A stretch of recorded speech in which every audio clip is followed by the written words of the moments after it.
Wanted to do some introductions. My name is Steve Battaglia. I'm with Battaglia Commercial Real Estate. Been practicing commercial real estate in Santa Barbara County and San Luis County for almost 20 years now.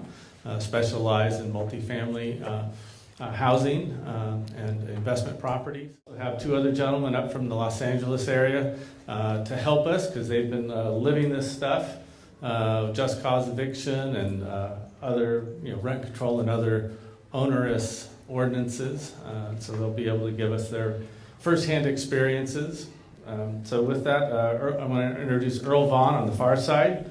Earl serves as president of the board of directors of the Apartment Association of Greater Los Angeles. He was, he also serves on the board of directors of the California Rental Housing Association, along with me. I'm on that board as well. And he was formerly the chair of California Rental Housing Association's legislative committee, and he still serves on that committee. So he's very knowledgeable. He and I have gone up to Sacramento once a year for the last several years, lobbying our legislatures, trying to get them to bring some sanity to the politics up there and reasonableness. So he is an apartment owner, and he has several complexes down in Southern California that have been saddled with either rent control or just cause eviction. So again, he comes with a lot of experience. Also, next we have Craig Mordo. Craig is a sole practitioner specializing in all aspects of real estate law with an emphasis on litigation, rent control, landlord-tenant, municipal, and administrative law. In addition to his private practice, Mr. Mordo is general counsel to the Apartment Association of Greater Los Angeles.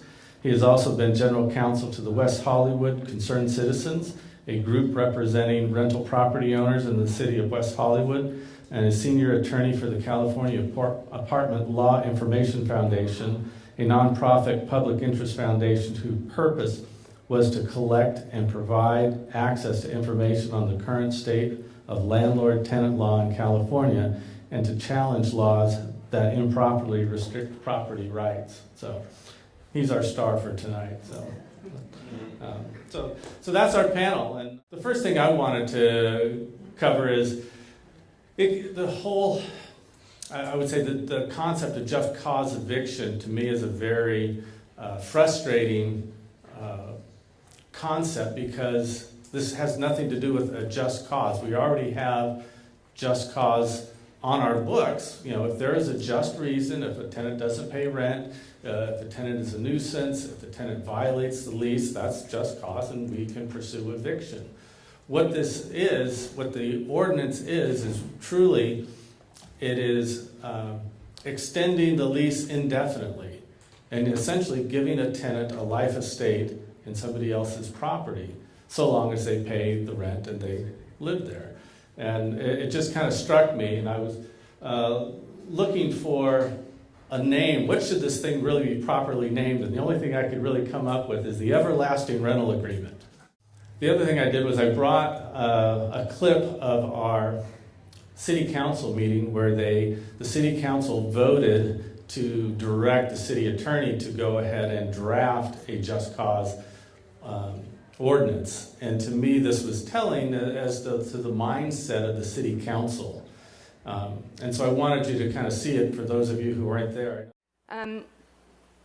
Supporting option C, considering a just cause ordinance, it's not political, with all due respect to my colleagues. To me, it's a moral imperative. The level of disruption that folks experience when they're wrongfully evicted is immeasurable. The impacts are profound. An ordinance like this wouldn't say that you can't evict. In fact, it says you can and you should when there is just cause. I wholeheartedly support a just cause eviction ordinance with the strongest language possible, Mr. Kalan, that covers every rental unit in the city.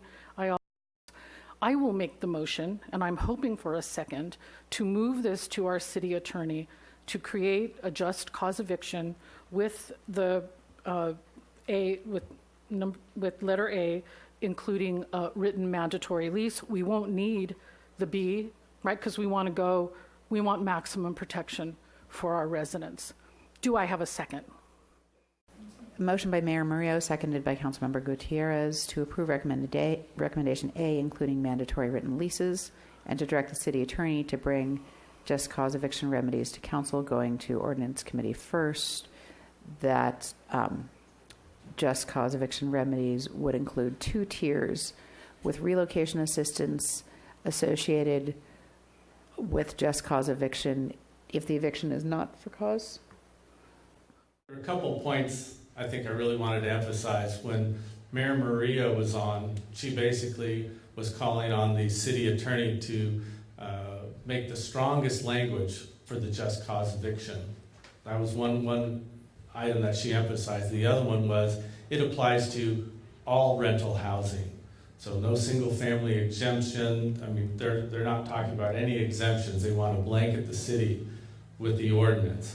And as soon as the ordinance is drafted and we start seeing that, then we'll be able to comment on it. And again, we'll probably be reaching out to all of you and others in the community to try and provide input to the city attorney as they do draft that. So anyway, with that, Craig, I'd like to turn it over to you and let Craig give us some perspective from down in Santa Monica area. A little background on myself, not to talk myself up, but I've been in this area of law, rent control law, since 1984. I started in the Santa Monica area, and then I branched out. And so we have, where I'm from, I live in Santa Monica. We have rent control in Santa Monica, Beverly Hills, West Hollywood, and the city of Los Angeles. For all these years, since 1979, essentially, West Hollywood came a little later. Now, of course, it's expanded to the county. Inglewood's going to have something, Culver City, all of them. So it is the growing thing. So in your city, the city council adopted first a lease ordinance, a mandatory lease ordinance. I'd like to talk about that a little for a second too, so just so you can get an idea of what is required there. So all prospective tenants who are coming in must be offered a minimum of a 1-year lease, and the offer must be made in writing. So you cannot say to your tenants, I rent month to month anymore. You have to offer them 1-year leases. If they accept the offer in writing, obviously you work out a rental agreement. They do have the right to reject the offer in writing, and then they can still rent the unit at a month-to-month tenancy. The city attorney is going to prepare forms for that, and you'll have to make sure you have copies of that and have the tenant sign if they don't want to have the 1-year lease. Once you have a lease, and I'm sure you're all familiar with having a lease, during the course of the lease, you can't raise the rent, and you can't evict but for cause. They have to breach the lease or don't pay the rent. That's the only thing that they have. So, in a sense, there is a bit of a just cause eviction law that has just passed, because once you have that lease, although you have existing tenants who are on month to month, they'll get their protections later on. Once the lease expires, then you must either offer them another lease, or if you don't want to continue the relationship, you have to tell them that you're going to terminate, but you have to offer them mediation or conciliation, and you have to go to a session.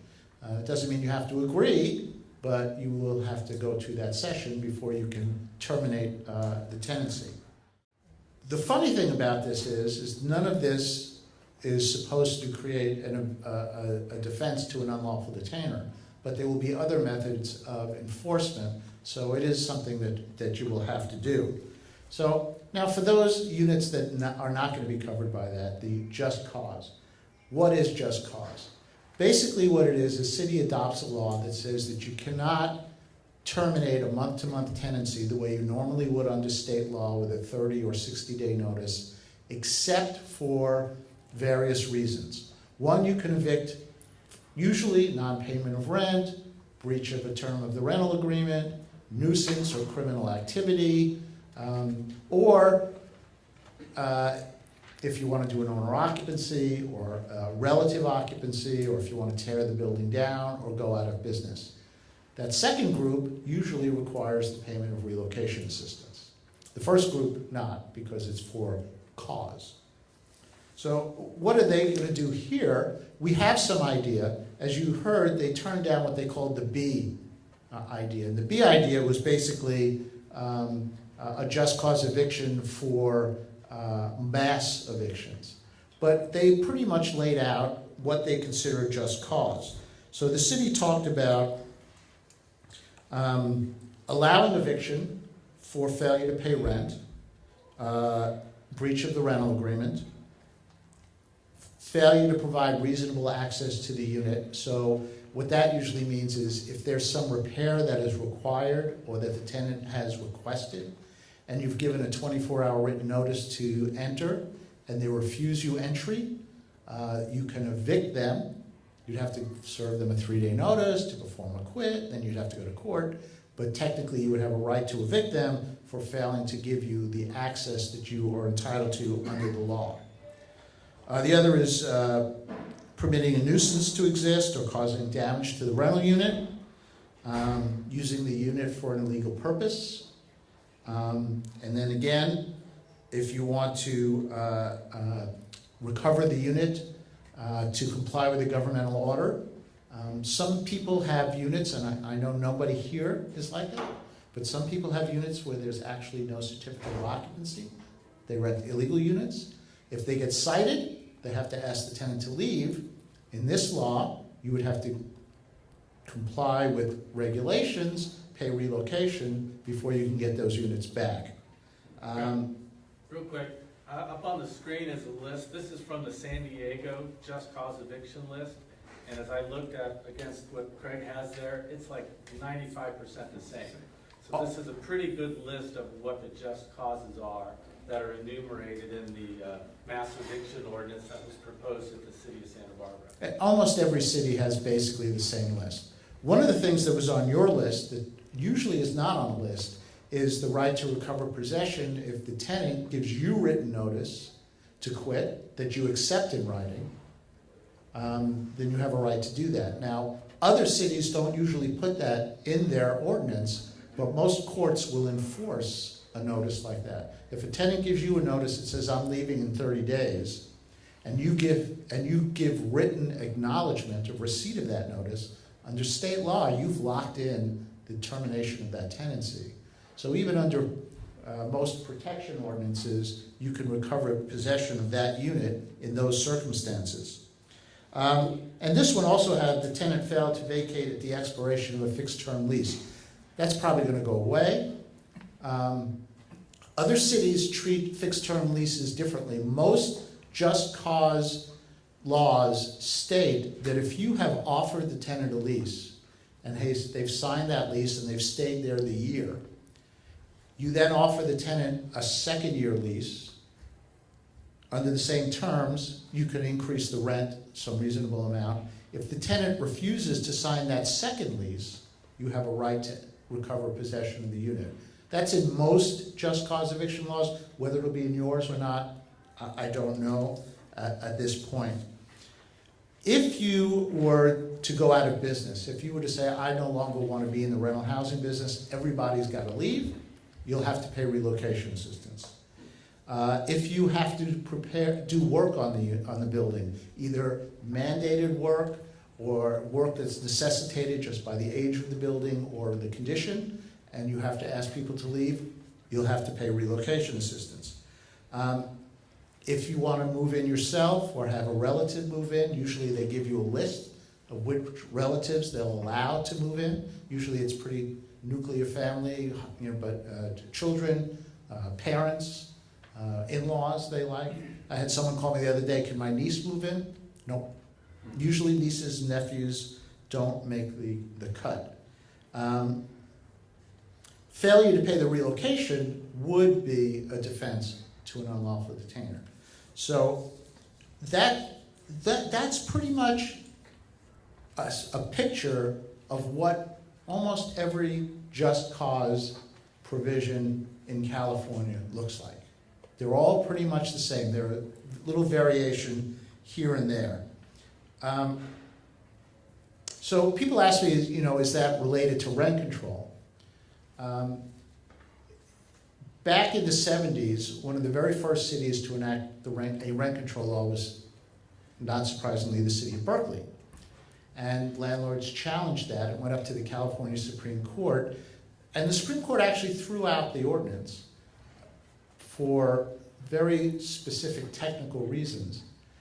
One of the issues that was raised was just cause eviction. And the courts approved just cause eviction. They said that it was okay because if you didn't have just cause eviction, you couldn't maintain the rent control. You couldn't limit rent control. So as long as just cause was coupled with rent control, the court said it was okay. So as a lawyer, my opinion is that if you don't have rent control, just cause eviction is not a lawful exercise of the police power. But nobody wants to challenge that in court. Why not? Because if you win, the city will just enact rent control and throw back on the just cause eviction. So it's, in a sense, it's connected because it should be, but it's technically possible. Other cities have had just cause eviction without rent control for a number of years. Although my feeling is if you have just cause eviction within a few years, you're going to have some form of rent control as well. Because, the whole idea is, and you're going to hear this all over the place, if we don't stop evicting tenants, we're going to continue to have homeless people. And once we put just cause eviction on, the homeless issue is going to go away. Because it's all your fault, right? And of course, once they realize that the just cause eviction didn't stop homelessness and didn't stop it from growing. I mean, I love the city of LA. They want to clamp down on landlords because they say it's your fault we have homelessness. Well, they've had just cause eviction since 1979, and the homeless population keeps increasing. So clearly it's not working. But that's their story, and they're going to stick with it. So yes, I think it very likely will lead to some sort of rent control. What happens is those of you who've been through the court eviction process here in Santa Barbara, it's probably been a pretty straightforward, relatively easy process. It won't be anymore. Defense lawyers, legal aid lawyers will get involved. You're going to have to prove your case. In the past, you had a nuisance tenant. You had a couple of people complaining, 3 or 4 tenants, and you said finally, this is no good. You give that nuisance tenant a 60-day notice because they've been there more than a year, and they leave. And if they don't leave, you go to court. You say, Your Honor, here's the 60-day notice. I served it properly, and the judge throws them out. Not anymore. Now you have to prove the existence of the nuisance. So all the tenants who were complaining, they have to come to court and testify. And this is the question I always get. And I got it tonight from professional landlords who run apartment associations. Can't we use declarations? No. If those other tenants don't come to court to testify, you don't have a case. And they don't like to come to court to testify. So what turned out to be a simple procedure is now going to be more difficult.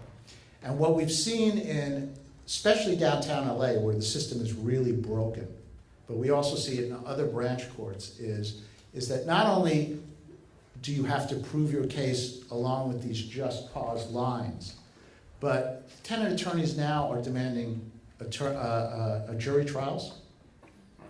Like, we have this eviction process. It starts serving the notice on the tenant, then filing the summons complaint, serving the tenant. The tenant answers. Well, that doesn't happen, because what the tenant does is file what's called a demur, which challenges the sufficiency of the complaint. Well, it's just a sham piece of paper because it takes a few weeks to get a hearing date. on the demur. So you go to that, the court throws the demur out, so they get another 10 days before they have to answer their complaint. So then they answer the complaint, and then they serve you discovery. And so you have to respond to all this discovery, and that's more attorney's fees. Then they demand a jury trial. So you go to court, you have to prepare jury documents, you have to have a 3, 4, 5 day trial, and then they show a picture of a broken screen that you were not aware of, and your rent it's a mess. So just cause eviction leads to more difficulty in the eviction process. And what can you do about it? Well, aside from the political end of it, which other people can talk about, which is very important, as operators, what can you do about it? It's very important that you you must now because you've been mandated by the city, but even in those situations where you go through the process and if the tenant says, I don't want a lease, you must have a written rental agreement. Without question, you must have a good written rental agreement because you need to have some of the things that you want to enforce in writing. And people don't know that if it's not in writing, you may not have a right to enforce it. It's also important in terms of your practices to keep records. Records are very important. You want to have records of maintenance requests, records of response to the requests. I like the owners that I work with to have a separate file for each unit, and they keep every piece of paper in that file, copies of rent increase notices, make sure that those are properly served, copies of every maintenance request. You can have a policy that maintenance requests have to be in writing, and then even if they give you one by telephone, you fill out a form and put it in the file. And then you have what you've done in response, and you can also fill that out on a form. Bills, make copies of bills so that, if you have a plumber come out to 4 or 5 units, make 4 or 5 copies and put one in each of the units' files so that if you have to go to court and fight over habitability, you have a complete record of all that you've done in the past. I'm not sure if everybody is aware of it, but we are still under a state of emergency.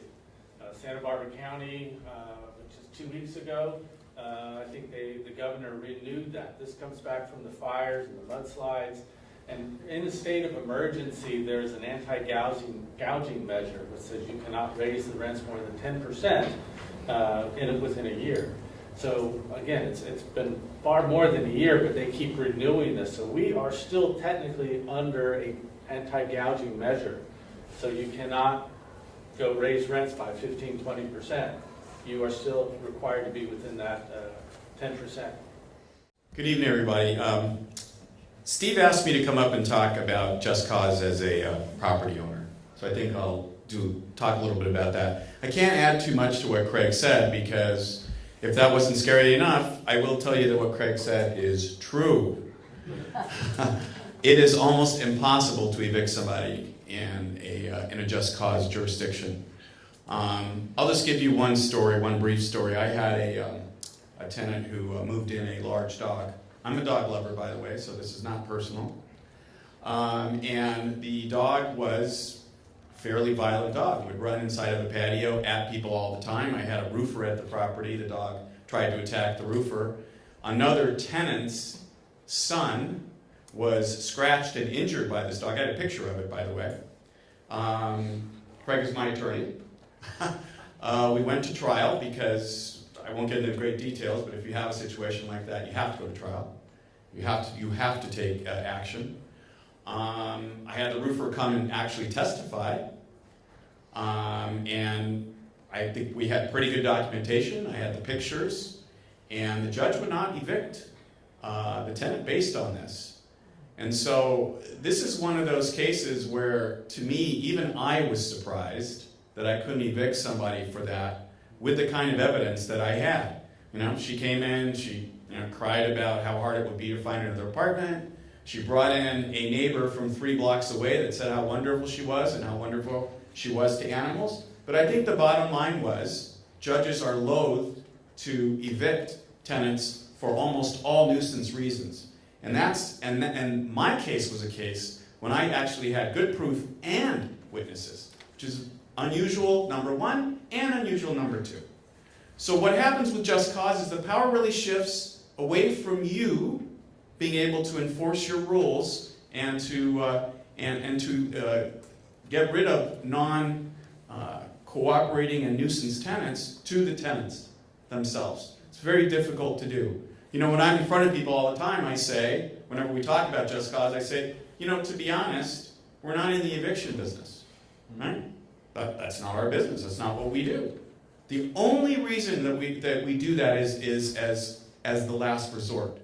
It's a very, very difficult situation that has been brought upon us. And I always say, you know, who does it really affect the most when I talk to politicians? Because I do a lot of advocating, you know, for our local association and for our state association. Who does it really hurt? It really hurts the other tenants in the building, right? If you have a 10-unit building and you have one person with a dog like that, what about the other 9 families in the building? So, what does overregulation do to the marketplace? I can talk a little bit about it if you want. I can tell you that since 2002, with Los Angeles' fairly strict rent control, that we've lost about 15% of our RSO rent-controlled housing stock.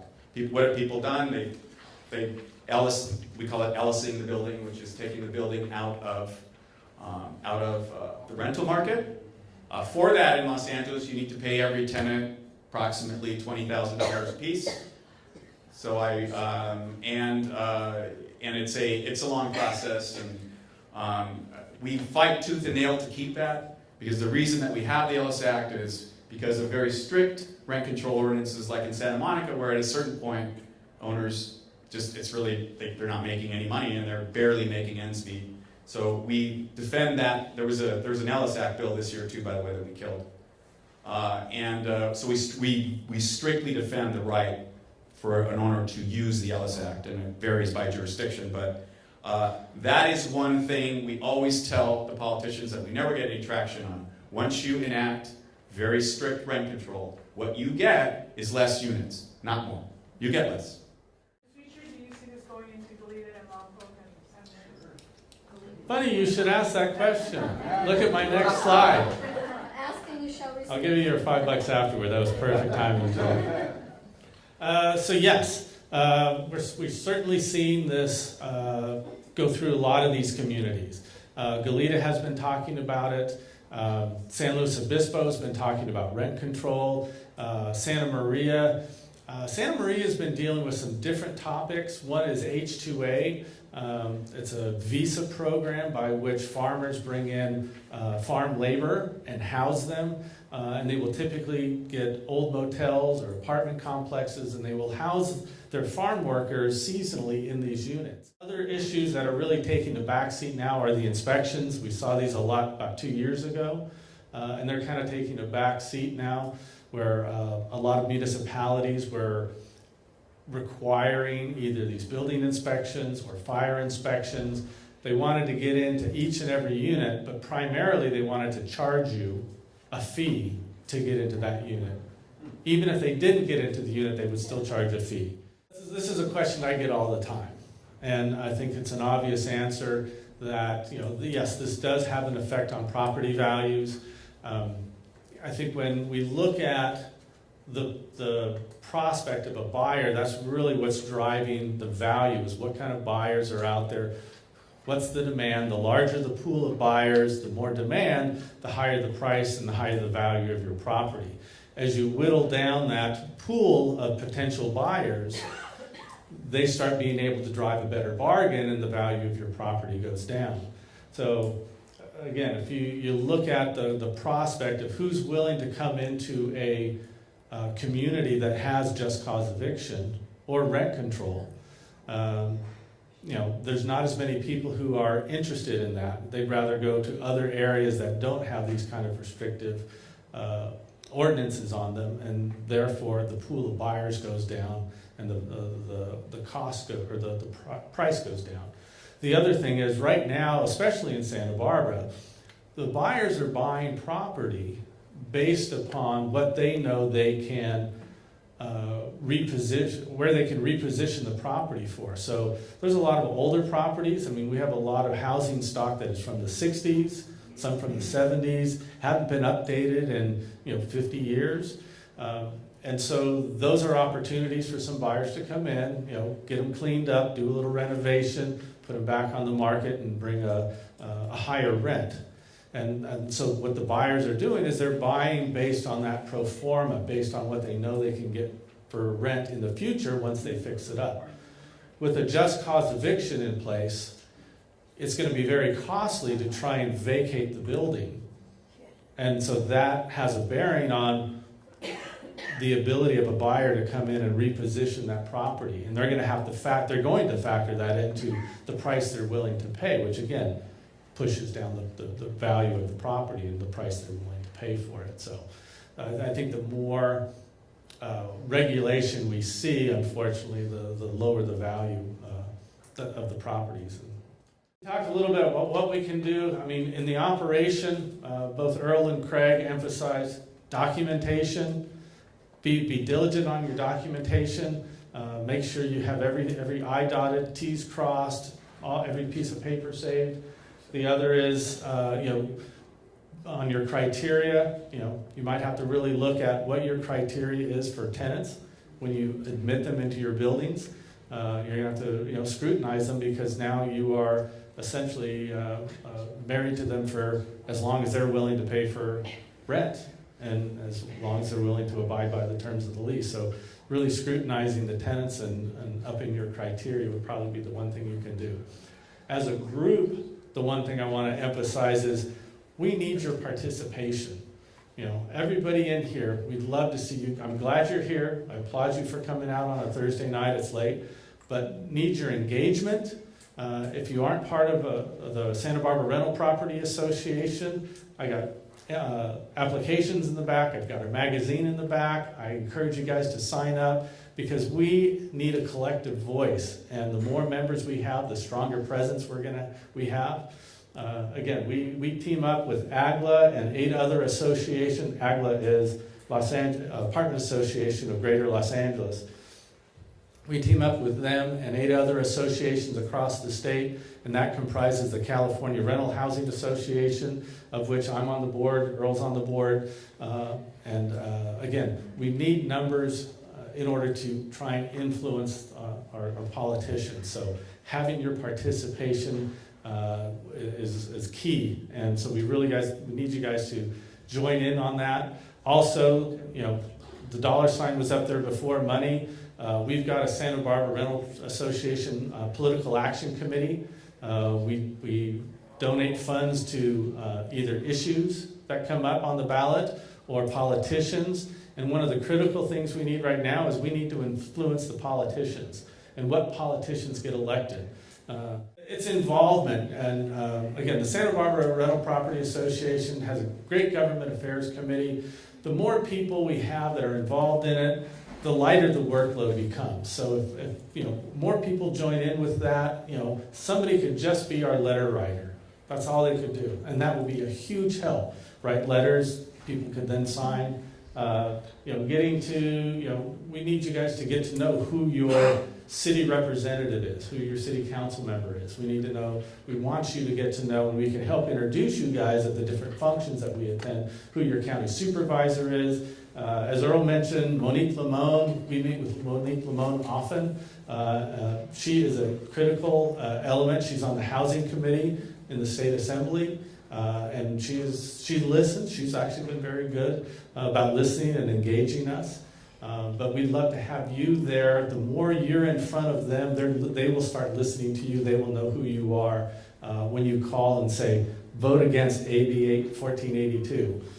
They'll start hearing you, know who that is. Yes. Well, I want to thank everybody, and if we would, can you give our speakers a round of applause? Thank you, guys.